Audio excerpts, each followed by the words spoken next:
What is the biggest thing that makes people different? Is it their DNA? You can make the nature versus nurture argument. Could it be their personality? They might be well driven and motivated. Or it could be their history. I think that's up for you to decide. Good afternoon. My name is Michaela Simpson, and I am a senior at BCLEW High School. These questions pose difficult answers. It's a known fact that you're made up of your DNA or genetics that you inherit from your parents. This, unfortunately, makes me short. And as for my personality, I'm a person who values effort and good work ethics. I believe that I'm capable of anything that I really want to be. All these things combined with where I grew up, my interests and future plans, and my family and life adventures is what makes me me. I challenge you to think about what it is that makes you you. I think that memories and history is what has truly created who I am today and gives me the ability to look forward into what the future holds. As I mentioned, I think a part of what makes up you is where you grew up.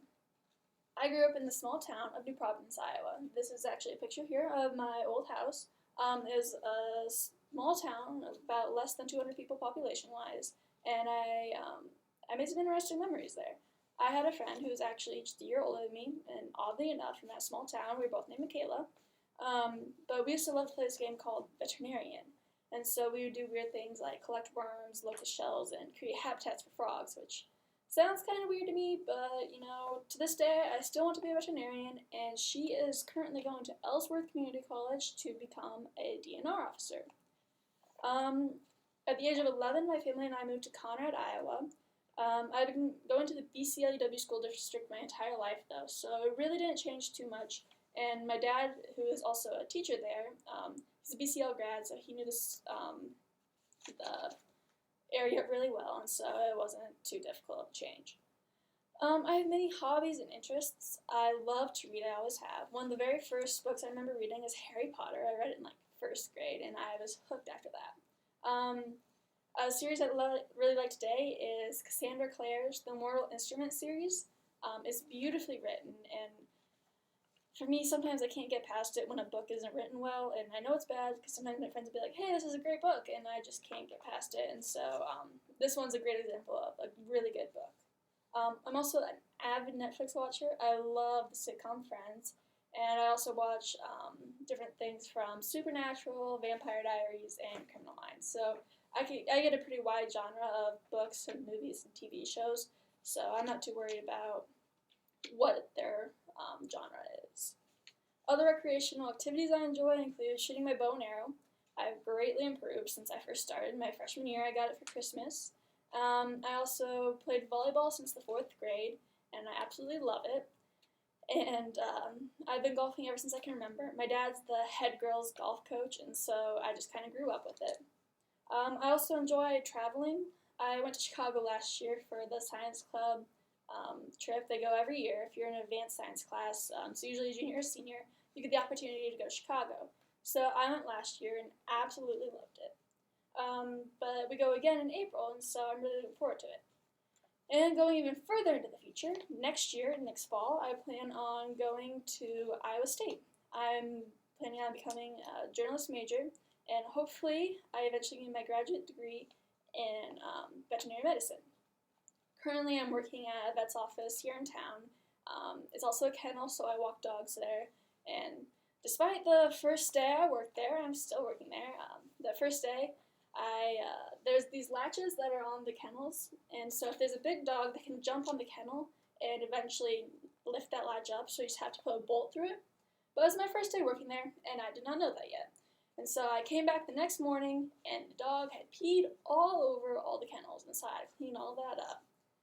But despite all that, I am still working there, and I actually really enjoy it. And so to me, my dogs personally are like my family. And so actually my family and I travel a lot to New Mexico to see my brother. He lives there, him and his wife. He's a member of the Air Force there. He works on Kirtland Air Force Base. And so last summer when we were driving down, we decided to take our trailer with us because my brother wanted his motorcycle down there. My dad thought he'd take his down too, so that way they could go for a ride through the mountains. And about 6 or 7 hours into our 18-hour drive, a leaf spring broke in the trailer. To this day, I'm not quite sure what a leaf spring is, but I just know that it is important. We broke down in a small town right outside of Wichita, Kansas. Um, it was actually right by a winery, which my mom would call a small blessing from God based on the situation. And so my dad went in, asked for directions, and of course bought her a bottle of wine. And we tried to follow her instructions. We went into this town, and we got a hotel room because we were driving around and we couldn't find any place because, of course, it was Sunday, so nothing was open. So we researched on our phones, and the next morning we got up, we drove back into Wichita, and we finally eventually found this auto shop that would do it for us. And so we ended up leaving about 2 p.m. the next afternoon. So that was a slight delay in all of our plans, but we got through it. I've also been to Texas, which is actually my first time flying. It was pretty fun. We went there for my brother's boot camp graduation. And then I've also been to California, the Dakotas, and North Carolina, just on various family trips. So despite all these disasters, if you want to call them that may have happened along the way, there are also amazing parts to each of these experiences. And I'd love to continue to travel, explore my interests, and enjoy my family as I move forward in life. And I would like to ask you what it is that you think makes you uniquely you. What is your story?